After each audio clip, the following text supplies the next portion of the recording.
This is Ponder Darling, my busted heart, and I got this little meme up here because this is what I have wanted to say forever. And the reason for this is because the day before he packed up his van and drove off screaming, threatening me when I didn't do anything to him.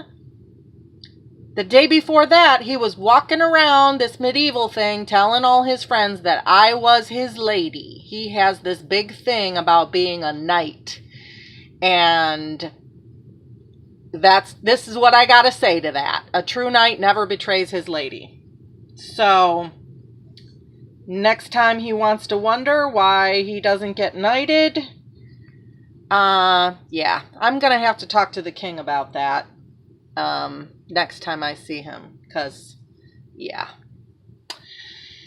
So I'm still here. It's nearly 6 months since that happened, the final discard, and although I'm definitely stronger than I was 6 months ago, I still unfortunately have some more processing to do, as you can tell. Bear with me, all right? This is like 127 days when the guy chops off his hand with this little pocket knife. That's how it is. That's how it's been, chopping away at my love for this douchebag. It has been brutal. It has been gruesome, but I'm almost there. I'm almost there. So bear with me a little bit longer, and thank you again for witnessing this journey. So I wish it was over, but it's not, but soon it will be. And let's review what I'm talking about. When we were teenagers, we dated. I was the love of his life. That's what he said, not me. He said that. I was young, he was weird, dumb as a box of rocks, and super shallow, so I dumped him. I'm just being honest. We reconnected 6 years ago, and that is when he fed me that bullshit about how he never loved anyone like he loved me.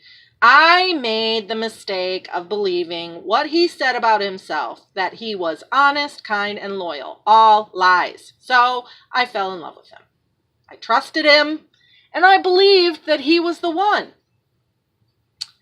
Then last year, I literally saved his life. I came to his house, and he looked like he was about to drop dead. He was emaciated, and his skin was gray. Nobody seemed to care enough to do anything about it except me. For the next year, actually it was more like 10 months, I fully supported him financially. I spoon-fed him. I spoiled him rotten. I kept him alive, and I adored him. It's embarrassing how much I adored him. But the point being, there was not a thing I did to deserve what he did to me. I'm saying this because breaking a commitment to somebody who gives that much of their heart, soul, and body is a huge betrayal. It is such a profound betrayal that it fits the term emotional rape. Now, I did not come up with this term, but certainly it seems to apply here. It was profoundly traumatic. I have come to believe that this was his aim all along. That his end game was always to hurt me back for what I did as a kid. How do I know this? Because he has perfectly imitated what I did. Only difference is I was a girl, not much older than the age his daughter is right now. I had no idea what I was doing. He is a grown man.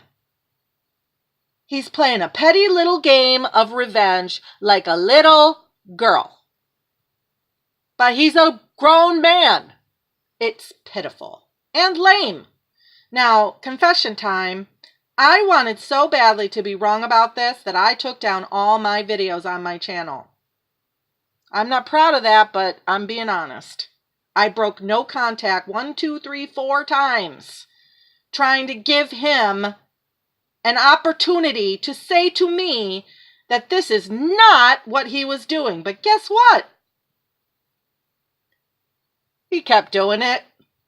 And the more he continues to imitate my actions as a stupid little girl, the more he proves that he is on that level.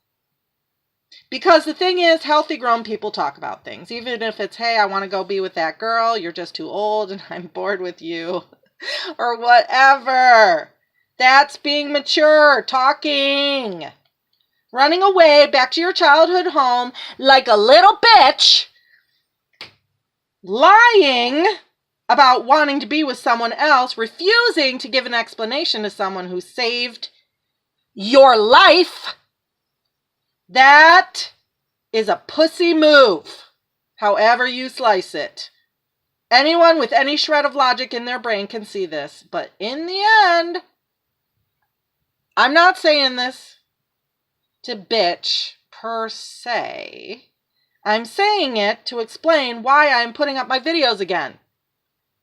And I'm saying it because I fucking hate hypocrisy. And if I'm going to sit here and say, delete him, go no contact, and don't poke the bear, I owe it to whatever handful of people who come across my videos an explanation of why I would give that advice and then not follow it.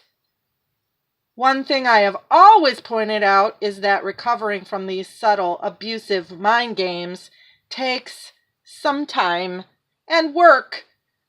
I stand by that. Remember, at the beginning of this video, 127 days, hacking away, that's what I've been doing.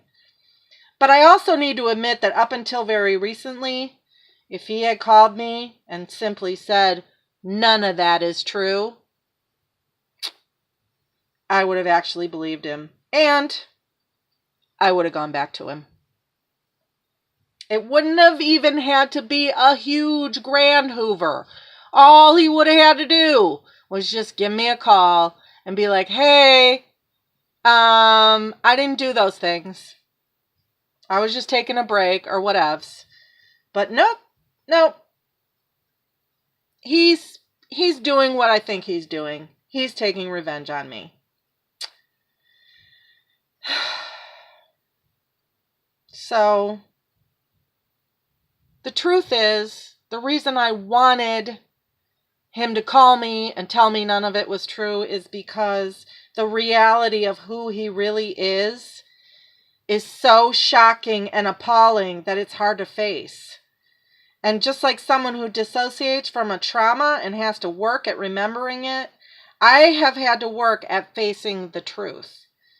So here I go, still trudging along, not perfectly, but earnestly, and that is my confession. Thanks.